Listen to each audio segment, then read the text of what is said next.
Go, Avs, go! Go, Avs, go! What's up, everybody? Welcome into 104.3 The Fan Coffee's break. Oh, D-Mac, there he goes. All right, technical issues already there. Oh, he's back. D-Mac, are you there? Yeah, I'm here. What's going on? Can you believe it?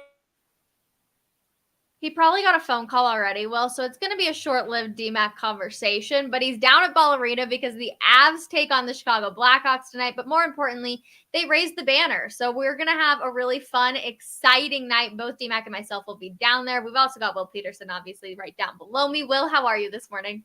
I'm great. Yeah, D-Mac, we talked to him in the pre-show, and now we're seeing a little behind the scenes, but I think we've got him. D-Mac, can you hear us? Nope. No, he can't. No, guess not. Can indeed not hear it. You know, it never seems to fail me when it comes to DMAC and technology. Like, something always happens. We can be oh, there he is. He's back. Crazy, Did you get a right? phone call? Yeah. No. Yes. He's a popular man. Every single time I'm with DMAC, he gets multiple phone calls.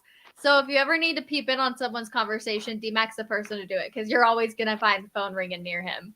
Oh, I'm a disaster as always, but here we are with hockey, and you can sort of see what's going on, right? Yep. With the Avalanche just getting on the ice and skating around here today, getting ready for the Blackhawks. Oh my gosh, you guys, I'm so excited. It's going to be such a fun night. But the NHL dropped their top 100 players, and top 10 featured two Avalanche players, which is number 2 coming in at Kale Makar, Nathan MacKinnon coming in at number 4. And while it's not surprising that either one of those two are in the top 10, I do, however, find it surprising that Kale Makar is underneath Connor McDavid. And I know this has been a conversation for a long time, but I'm interested to hear how both of you feel about McDavid being 1, Makar being 2, with what we know Makar did last year. Will? Yeah, I mean, just look at the playoff series, right? The Avalanche swept the Oilers. Makar had the signature play on McDavid. Remember when McDavid was coming in to score? So, yeah, to me, it's a little silly to not have an Av at 1, right? They just won the Stanley Cup. Now, you could argue, should that be Makar or McKinnon? We've had that debate for months and months and months, going all the way back really to the end of the last regular season. But to keep McDavid at 1 after what the Avalanche did to the Oilers in the playoffs seems a little silly to me. And I get it. We know that the Oilers are McDavid and Draisaitl and a bunch of guys. But come on, let's have an Av at 1. This seems a little silly to me, D-Mac. Oh, it's ridiculous. Kale Makar is the best player in the world because his skill set and what he can do is so bizarrely unique. And he won the Conn Smythe. He was the MVP. Hey, guess what? Connor McDavid got swept. It's not that they just lost. They got swept. And, yeah, he's incredible. But I would even put Nathan MacKinnon ahead of Connor McDavid. But I would put Kale Makar ahead of Nathan MacKinnon. That's just who Kale Makar is. He's the best player in the world. And he's out there somewhere. D-Mac, have you seen Gabe? I know he's injured, so we're not going to see him, but I'm just wondering if he's been out there kind of showing a leadership support sort of thing going on there. No, I haven't seen him. And that would be unusual to see him during this time period anyways. Even during the Stanley Cup final, he didn't do all the morning skates. And not that he might not be here. He might be doing rehab or some work, but it would be unusual to see him out in this presence. But I'll be skulking around the corridors and the locker rooms, and maybe we'll see Gabe. Maybe we won't. But guys, we may not see Gabe on the ice for a good chunk of time, and that's okay. We always knew that was going to be the case, and I'm fine with it. They should be okay for a while without Gabe. You need the full complement of guys once you get to the playoffs. But don't forget, the Avalanche were mixing and matching the entire year last year. So I'm not that concerned about it. No, yeah, let's not forget, too, that Gabe had the knee surgery and came back in 6 weeks for the postseason. That could have been a 3-4 month thing, if you really think about it. But the captain wasn't going to miss the Stanley Cup run. So that time that he sort of forced it in the playoffs, and obviously it all worked out great, is going to be made up now. I mean, they won't tell us because it's hockey, but it wouldn't surprise me if we don't see him till Thanksgiving and Christmas. I mean, this could be 6, 8, 10 weeks. I think Avs fans need to wrap their minds around that. Yeah, okay. and that's fine. That's okay. I mean, how many guys were hurt. It was Nichushkin could barely walk. McKinnon was dinged up. Kale was dealing with stuff. Cogliano was hurt. Darcy had one eye. I mean, it was crazy what was actually happening at that time of year. And it's not that time of the year. It's the time of year to be smart, to get healthy, and, still win games, which I'm sure they'll do. Well, it's time we go back and we relive some of the Cup memories because there were so many great ones. So, Will, toss us to your favorite memory from the Stanley Cup Finals this past year. Well, it was round 2, right? Hey, Rachel, I love you called it the round 2 boogeyman because that's what it was. They couldn't get out of round 2, and all of a sudden, Game 6, St. Louis tied. Final moments coming back here for a Game 7. Nope. Darren Helm had something to say about that. Makar is there behind his own net. Maybe a last opportunity here in the third. Eric Johnson dishes the pass to the near side. Helm shoots, scores! Can you believe it? 4.9 seconds left, and that might be the series clincher. Oh my gosh, reliving that. I just remember, you guys, I was in this exact spot. I was getting ready to do our post-game show, and I was like, oh my gosh, don't know what's going to happen. We're going to go into OT. What's going to go on? Boom, Darren Helm's like, nope, just kidding, everyone. We're going to get this thing over with. So much fun, Will. I'm so glad you picked that one. Yeah, I mean, let's be honest. Real quick, D-Mac, for as fun as the sweep of the Oilers was, for as fun as the Lightning series was, for as fun as the parade was, none of that maybe happens if they don't get past the Blues, who I still believe was the best team they played of all 4. I think the Blues were better than the Lightning. I think the Blues were their toughest test that entire postseason. And Darren Helm, of all people, Darren Helm ends it in 6. No one wanted to play a Game 7 here. That would have been nervous hour at Ball Arena. The Lightning were a lot better than I thought they were going to be because I thought they would just be burned out by that point. But you make a good argument. Sure, I can't necessarily argue with you. And don't forget, before that game was Game 5 where Nathan McKinnon got a hat trick, played unbelievable, and the Avalanche blew it. Right. And, it felt so deflating. But I was lucky enough to be in St. Louis for Helm scoring that. And I'll never forget, next to a couple of other media muggles, even in the last 15, 20 seconds go, you never know. Hang on. You never know. I swear to God, we were saying that because it's just that time where you just let up just a little bit if you're the other team. And Helmer, man, that was unreal. And I think they would have won that game anyways, even going into overtime, because they had been really dominating the Blues throughout basically the course of the game. But man, that was just so exciting. And when you think of that St. Louis series, how do you not think of everything that Kadri went through? Yep. And all that stuff. So memorable, so incredible. And don't forget in that St. Louis series too, that's where Kadri came up big after all the crap that he went through in St. Louis. And then the water bottle with Binnington. And I don't know, man, there's so many crazy, great memories from that St. Louis series. It's wild. Speaking of Kadri, who doesn't love a hat trick? 3 goals, hit the clip. Off, but Jared Bednar, last game, injects Logan O'Connor. He scores a huge goal in the first period to tie it 1-1. Newhook with an assist on Here that. Here comes Kadri, and he scores! Byram and Makar, here's another shot. Byram has it off the rebound. A pass to Kadri, and he shoots, and he scores. Heavy forecheck here. Shot from Kadri, and it's a hat trick for Nazem Kadri as the Colorado Avalanche are now up by 2 in the third period. Oh my gosh. You guys, I am bummed that Nazem Kadri is no longer a part of this Avalanche group. We wish him success moving forward. But I feel like you can't remember this Stanley Cup run without Nazem Kadri and what he delivered for this Colorado Avalanche team, Will. Oh, there's no doubt. I mean, listen, Makar won Conn Smythe. McKinnon was excellent.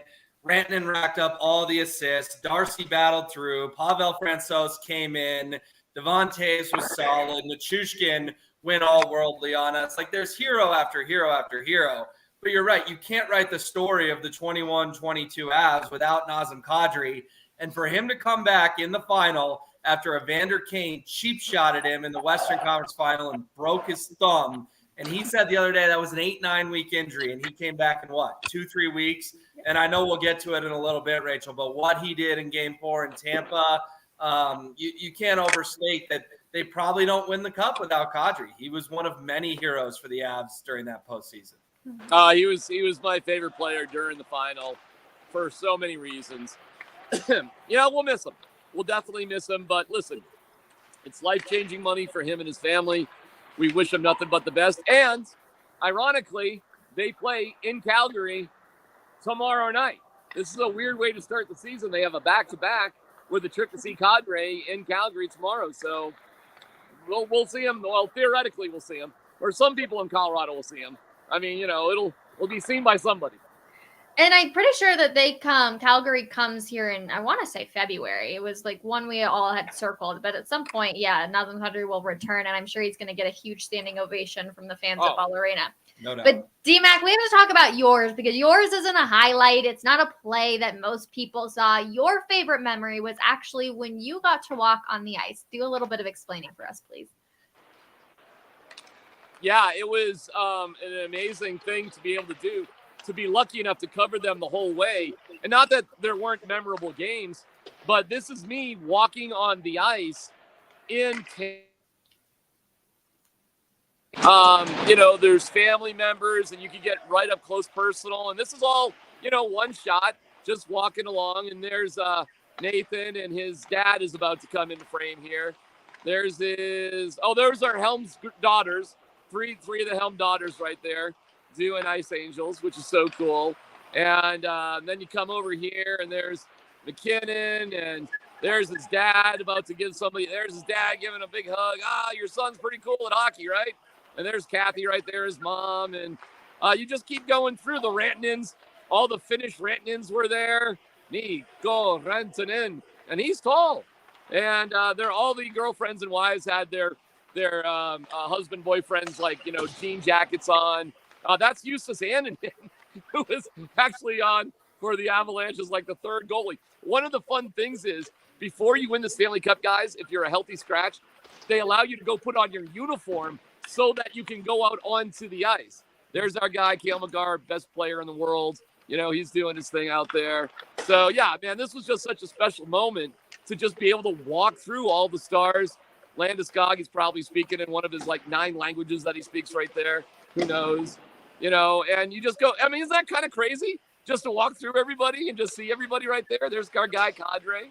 So it's not that it wasn't amazing moments, but to me, this moment right here, at the end of the day, when you are supported by your friends and your family and the entire organization, the only downer is this would have been so much better at, Ball Arena than in Tampa. But hey, a cup is a cup. So that moment kind of just sums up the entire journey for me. And that's why I'll always remember it.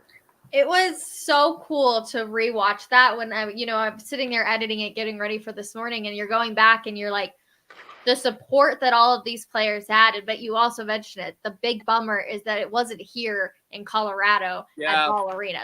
But I'm sure they felt the love. I mean, we saw the parade. It was such an crazy, exciting experience. And I know there was 50 or how many people? 250 something? 500,000. 500. Thank Half you. a million. Yeah. In attendance for that day. So I'm sure they felt the love and support, but that's a really cool and very, very jealous, D-Mac, of that memory you have right there. Yeah, man, I was so lucky to be there, and we were all lucky to share in that moment. We'll remember it for the rest of our lives. So that was then. They got the rings just the other night. They'll drop the banner. I see this, but they actually have the Western Conference banner already hung up here. They'll drop the banner around 7:30 or so. They're actually doing kind of a cool moment.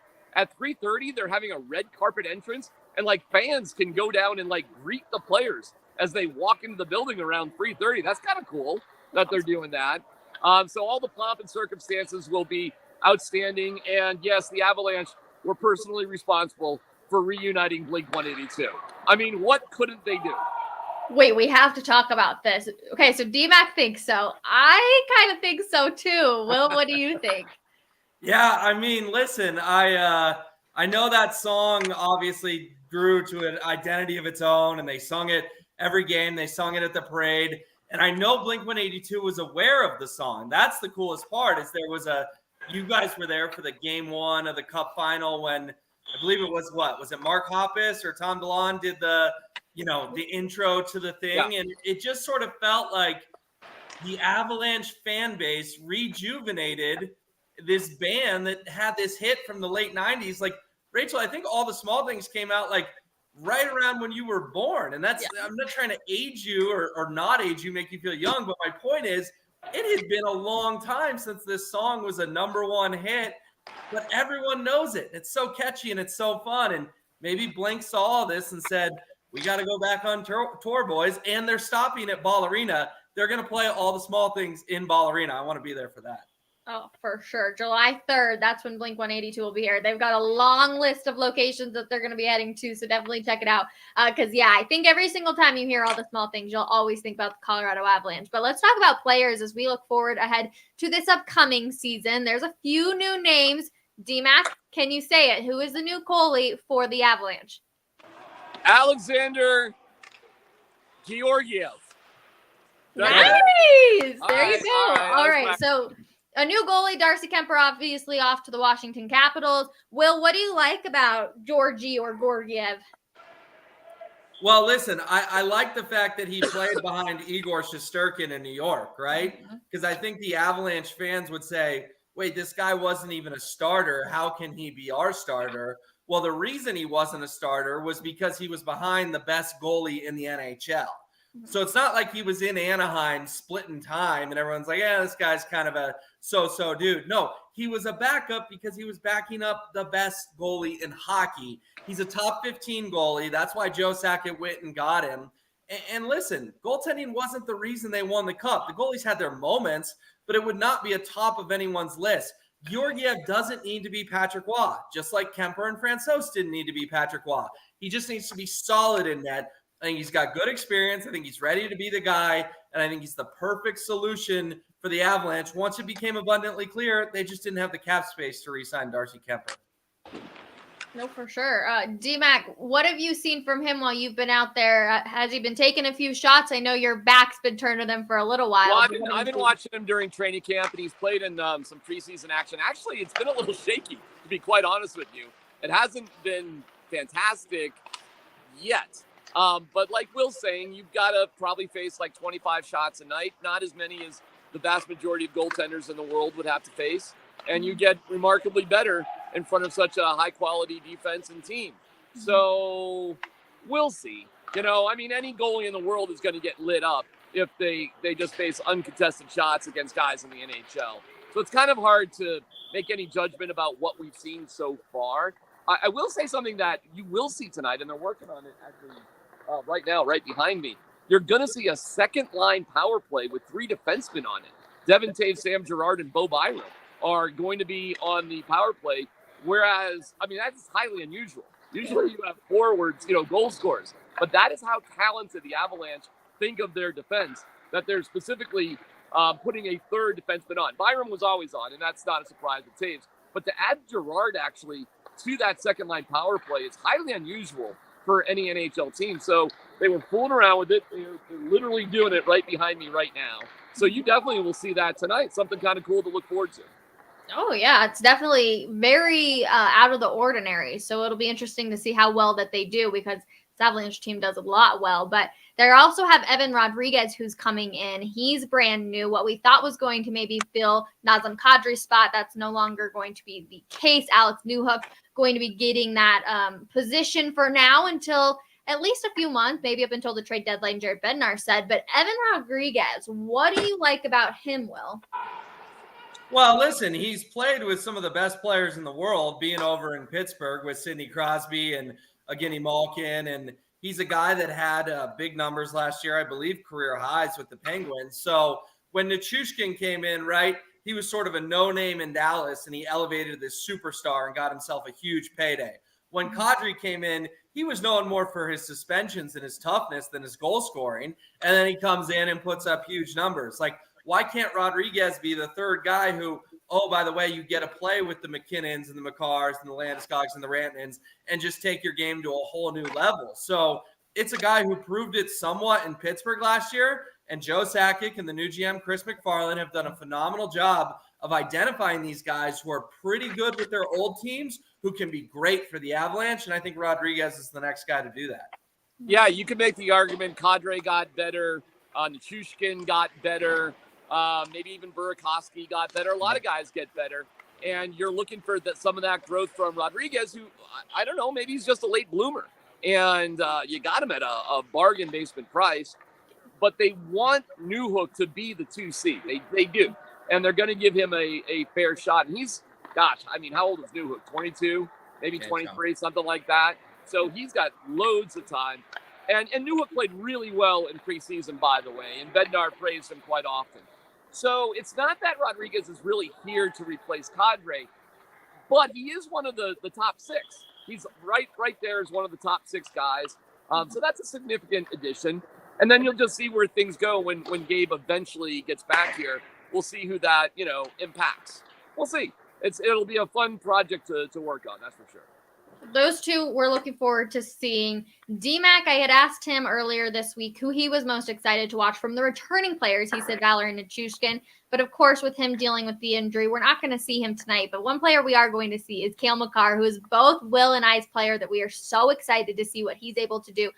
He's won everything, you guys. He's fantastic. He's phenomenal at what he does. So how can he elevate it to take it to the next level, Will? Well, he can go win a Norris Trophy, right? Mm-hmm. Like, that's the one thing he had. Or, excuse me, he's won a Norris Trophy. Yep. He can go win a Hart Trophy. Sorry, D-Mac, they all have fancy names. I'm getting my trophies confused. Okay. My point is, he can go win an NHL MVP, right? Mm-hmm. We always see that go to the top forwards in the league, the top centers in the league. If Makar can win the Hart Trophy, again, I'm getting my trophies correct here. Point being, Nikola Jokic won 2 MVPs. The next logical step for Kale Makar is to go win an NHL MVP. That's going to be tough to do because they love Austin Matthews. They love Connor McDavid, even his own teammate Nathan McKinnon. But, Rachel, that's really the only thing he hasn't accomplished is can he go win a Hart Trophy? Man, that's a high expectation, but if anyone can do it, it's Kale. Only I 23. just don't know I don't know the last defenseman. Maybe you could look it up. Well, who was the last defenseman to actually win the Hart Trophy? It's just a long time ago. Yeah. What's that? I would think a long time ago. Oh. Yes. Yeah, I don't know. It doesn't happen. I really don't care about that. Maybe.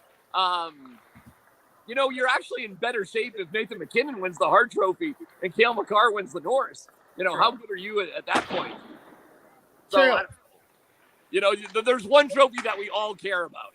And, that'll be in the house tonight as well after a great world tour. Lord Stanley. Plus, we're also going to have the keeper of the cup, Pritchard, joining us here in just a little bit. Really excited for the conversation. But D-Mac, to answer your question, Jake looked it up. It's Chris Pronger from 99 to 2000. Wow. That was the last defenseman to do so. So Okay. It's been a really, really long time. But yeah, I mean, Will, to your point, he's done everything else. Like, that's kind of the next thing that you could check off. That would just be incredible. So I'm really looking forward to seeing him out on the ice tonight. I think it's going to be a lot of fun. What's up? I actually can best that. Pronger is the only defenseman to win a Hart Trophy since Bobby Orr. So Kale Makar often gets Bobby Orr comparisons. Wow. That would put him in that class. Good to know. Okay. That has to go back to the 70s. So that means you've had basically 2 defensemen win the Hart Trophy in 50-plus years. Wow. So unusual. But Kale Makar could do it. You talked about him being on the power play. Like, that second line, it could be very, very interesting. Kale Makar, man. What a guy. He's only 23, too. That's what I can't believe. He is 23 years old, and look at everything he's been able to accomplish. It's just insane to me. Yeah, good for Kale Makar. Good for Kale Makar. D-Mac, what about your soccer goals or whatever the heck you did, right? You were the captain or however. That's right. Steamboat Springs, 3rd grade, first goal in Steamboat Springs youth soccer history. Blasting one past another 7-year-old in Glenwood Springs. Yeah, just another. You and Kale Makar. Hey, me and Kale Makar. Yeah. Just like that. Colorado sports legends. For sure. Okay, game predictions for tonight, even though it really doesn't matter. Chicago Blackhawks aren't very good. I would be interested to hear how many goals are this Colorado Avalanche team going to get in the net tonight, Will? Well, I think they're going to come out flying. Listen, the building's going to be electric. It's going to feel like a playoff atmosphere in the sense that tickets are the cheapest to get in the doors, like $170. People want to be there tonight. People want to see the banner get raised. They're going to come out. They're going to score 4 in the first period. It's going to be 4-0 Avs after 1. and they're going to win a laugher like 7-2 because the Blackhawks stink and pure adrenaline will get them going. But I made this point on Twitter about an hour ago. The Avalanche partied for the last 3.5 months, and that's the way you do it. You're supposed to party for 3.5 months. But how many days in a row was it so-and-so has the cup, or they're here, or they're there, or Peyton Manning's with the cup, or just 2 nights ago, oh, they're at a golf course getting their rings. Like, they milked every last second out of this party. Tonight's going to be the culmination with a big blowout, and then they're going to hit a little lull, and that's fine. If they're 500 at Christmas, I don't care. I don't want to hear anyone panicking. What? Yeah, I don't care. If they start 12-12. Whoa. Okay, so D-Mac's going to be panicking if they start 12-12. I'm not panicking, but that's going to be a problem. I mean, I'll give them a little grace in the first 10 games, but till Christmas, come on, no. Christmas. No. Will, stop. You don't have to stop, but I mean, no, you're freaking me out. 12-12. Little cup hangover, D-Mac. They partied for 3.5 months. They got to get it out of their system. 10 games. If they're 6-4 or 4-4-2 or something like that, hey, that's okay. 12-12. I'm not panicking, but they are going to roll the Blackhawks tonight on adrenaline alone. Yeah, I got the Avs winning 5-2 tonight. Maybe 5-6-1, something like that. I agree. I'm with you. I'll go just to be different. I'll go 4-1. Might be a little bit slower, but we'll see what ends up happening. I'm with Will, though, that I think you can give them until Christmas before you really start to be like, oh boy.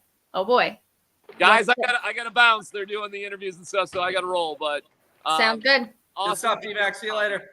We'll see you Thanks, D-Mac. Appreciate it. Okay, there it is. 2022 Western Conference champions. We are looking forward to watching the Stanley Cup champions banner drop later today, but we do have to tell you about an awesome opportunity featuring Redline Athletic Centennial. So you can win a brand new state-of-the-art speed and training facility, year-long membership, which is the ultimate spot for your student athlete to take their performance to the next level. Redline Athletics helps build a better student athlete. Ages 8 through 18 can enter in today at denverfan.com. Plus, you can get a $100 gas gift card. So who doesn't need that? Although I'm happy gas prices have been going down, Will.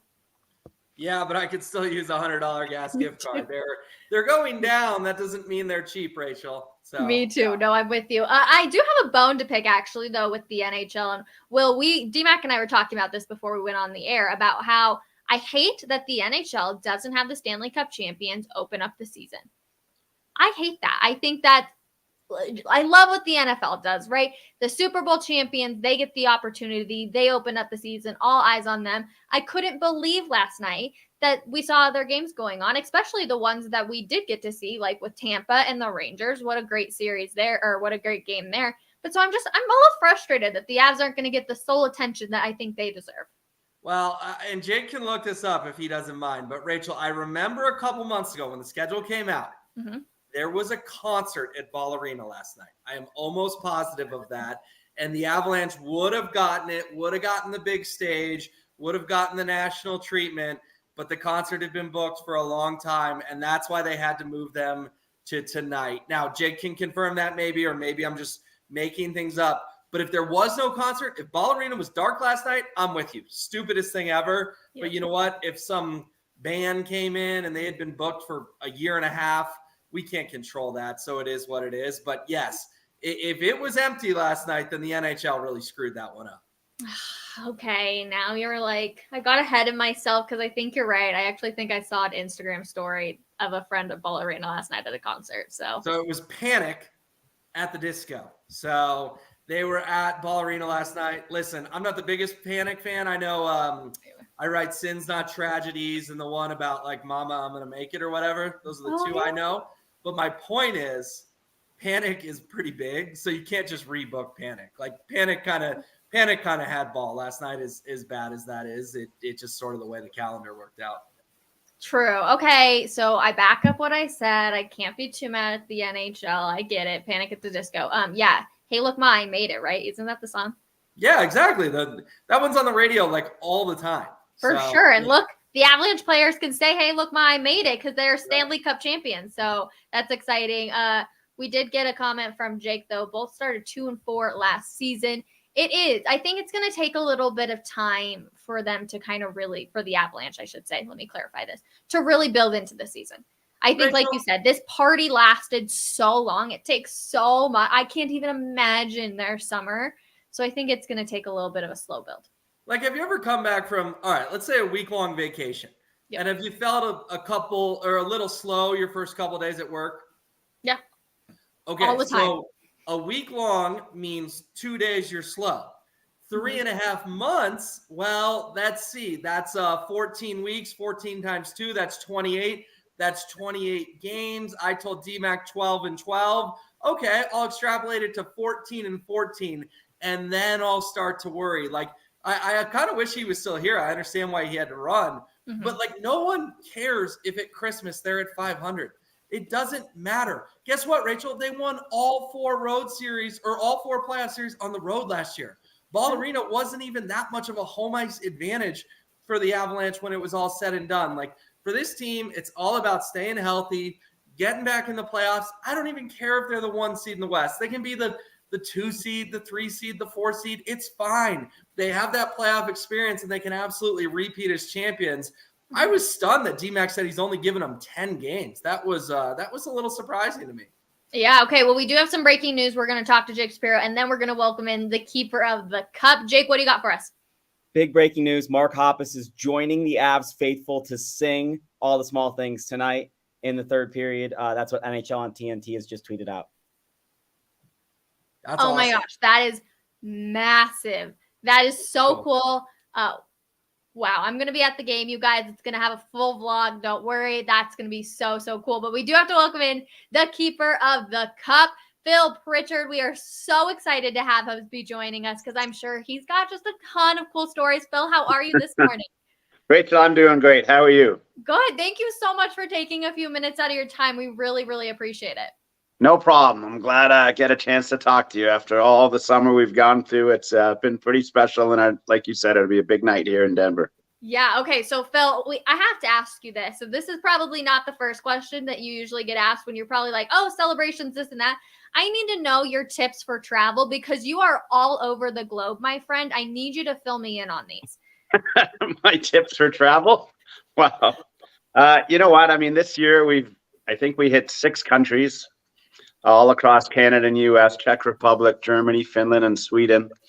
It was kind of a unique year for travel because the airlines were not up to par. But for me, traveling with our 36-inch companion, we always try and get there early because there's hockey fans everywhere and they always want to see the cup and that.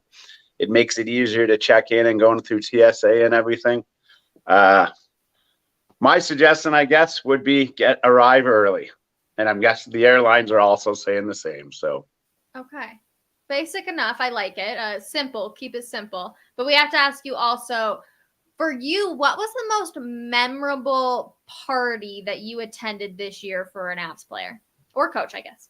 Well, you know what? I think from the moment they won the cup back in Tampa in late June, right through till today, which is opening day, it's been a class organization. We were at the ring ceremony the other night, and I was walking through with the team kind of our overview of the summer.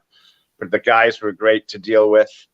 I don't think there's one we can pin down, but what I recall, which was great over the summer, I think we had 12 or 13 individual parades for the guys in their hometowns.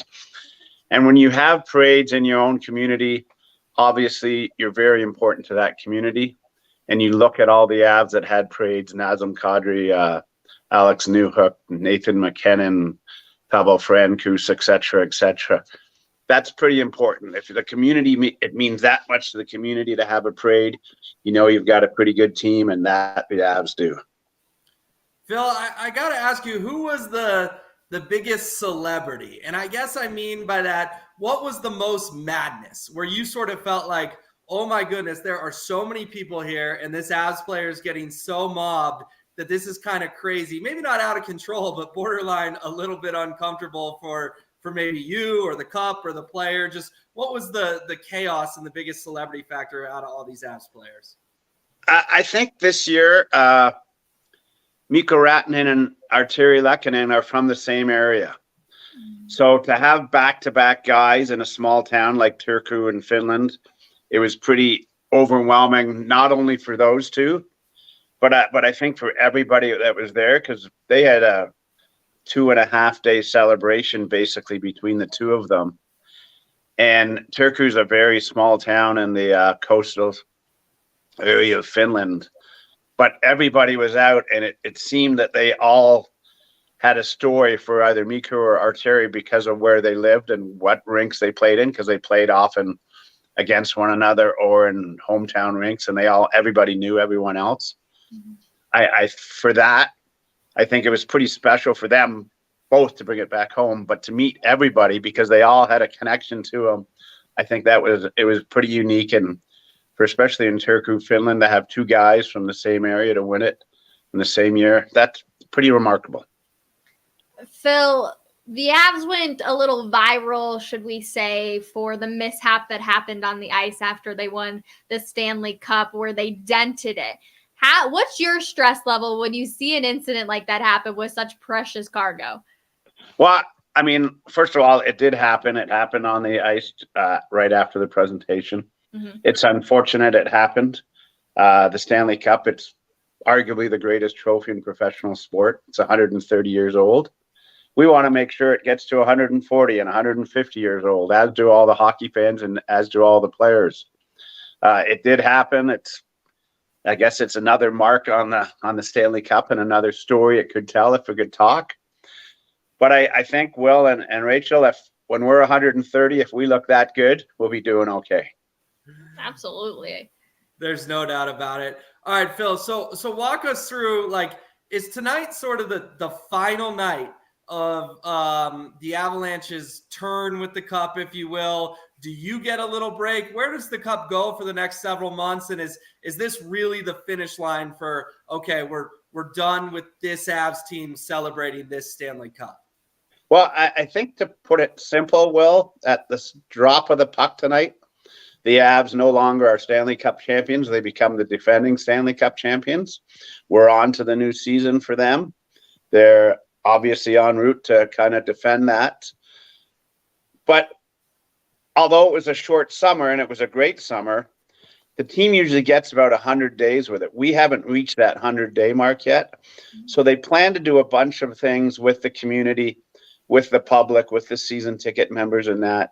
So we are going to be around for a couple more days this week.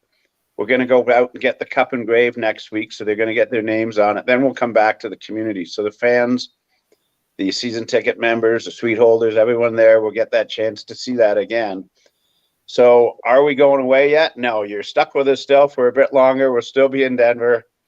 And I think it'll be a special couple of weeks coming up once we come back with the names engraved on the cup, because that's pretty exciting. The ring ceremony the other night was very emotional for the guys. They got to see that. When they see their names on the cup, that's going to be pretty emotional as well. I can't even imagine. Phil, what do you do when your travels are done for the season? What does Phil like to do when he's like, all right, I don't have to worry too much. I don't have to go hop on a plane. I don't have to sit in an airport. Well, I'll be back at the Hockey Hall of Fame in Toronto. And for any of your viewers or listeners that never had a chance to visit there, please come and see us. We got a great display on the history of the Avs right now and the Stanley Cup champion 2022 Colorado Avalanche. But I'll be back there. I'm the curator there looking after all the displays. But what we always have to remember in hockey, the Stanley Cup is much bigger than just the NHL as well. It's a symbol for everybody that puts on a pair of skates and picks up a hockey stick. So we'll be at different events, charity events, fundraiser events, promoting the game of hockey, not only in Denver and throughout Colorado, but around North America. So the flights won't come to an end. The flight back and forth from Toronto to Denver, I guess that'll slow down a bit. But who knows? Before we know it, the season will be in mid shape, and we'll be looking forward to seeing what happens next year. Yeah, last one for me, Phil. I got to ask you, so you sort of know these Avs guys now, right? You've spent a day with all the players and all the coaches and staff. I know you don't root, or you can correct me if I'm wrong, but I assume you don't root. But would it be nice if the Avs repeated, because there's some familiarity, to do this all again next summer with almost a lot of the same players, a lot of the same roster? Yeah, it is. I mean, first of all, you look at that roster, and it's very similar. So what Joe and Chris and Jared have done to keep the team together is pretty amazing. They are so fast. on the ice and so team oriented. You wouldn't be surprised to see them all again. I mean, like I said off the top, it's been a great summer. The guys have been great. The families have been great. And obviously the communities as well. But the whole organization from Joe Sakic down, who we dealt with, and obviously the Kroenke family as well, unbelievable. And it's been a pleasure traveling with them and being part of the community. And if we can be a family member for another year, hey, let's do it. That's beyond my call. They've got to do a lot to get to that point, but we'd be thrilled. Well, Phil, we can't thank you enough. We're thrilled to have you on. Have fun tonight, too, because I'm sure it's going to be fun. I know you're talking to some season ticket holders later this evening, too. So we look forward to it, and hopefully we can keep the cup around here for Denver for a few more years. That'd be great. But thank you so much. I really appreciate the time. Hey, no problem, guys. Big game tonight, and let's keep our fingers crossed and see what happens. Awesome. All right. Thanks, Phil Phil. Pritchard, keeper of the cup. Can't thank him enough for hopping on with us. Will, such a cool conversation. It's so interesting to be able to hear the insight from a man that literally travels hundreds of thousands of miles. I can't even imagine what his miles look like. But it's also nice to know that, it goes a little bit deeper than just bringing the Stanley Cup around. Like, you can tell he's made these connections, like you said, with all these players and such. Yeah, Rachel, that was awesome. We've done a lot of fun stuff on Coffee Break, but that was maybe my favorite. Been watching Phil on TV for what, 20, 25, 30 years? I mean, he was there when Ray Bourque won the cup in 2001, So that was a really cool moment. Great job, great guest getting Phil. And you're right, Rachel, you asked him the question off the top that I wanted to know. Does he fly private or does he fly commercial? It's commercial. It's commercial. That's crazy. I would have thought the NHL would get him and the cup a jet. Listen, that would make it so much easier going place to place. He's flying commercial. That man is a legend. Just listening to all that sounds exhausting. And he did it, and he did it with a smile on his face and is like the nicest guy on earth. Kudos to Phil, because that is unbelievable that he did that going to airport day to day to day to day with, again, so many people wanting to mob and see the Stanley Cup.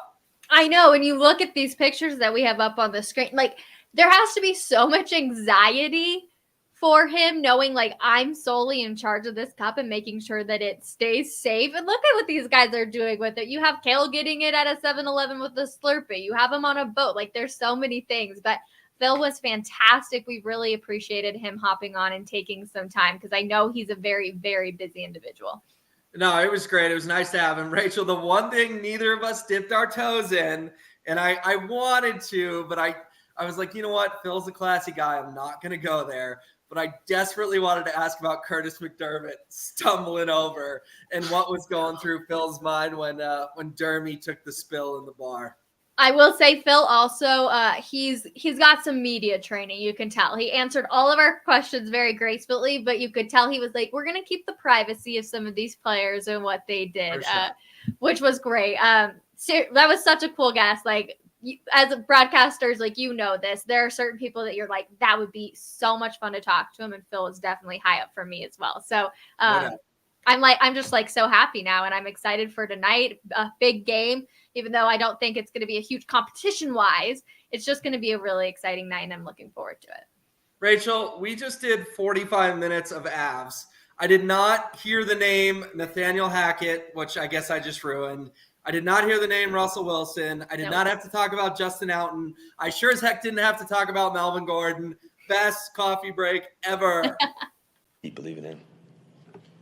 Thank you, guys. Thank you, guys. Broncos country. Let's ride. Well, let's ride. Go Avs, go. We're ready for it. Let's become back-to-back defending Stanley Cup champions. Everybody, thank you so much for hanging out with Will, D-Mac, and myself, and Phil again. Huge shout-out to him for taking some time and joining us tonight. The Avs will look to defend the Stanley Cup. The season begins. Puck drop 7:30. Make sure you tune in earlier, though, because the banner will drop at Ball Arena in the rafters. Thanks, everybody, again, for hanging out with us, and we'll see you tomorrow, 10:30 a.m. Bye, everyone.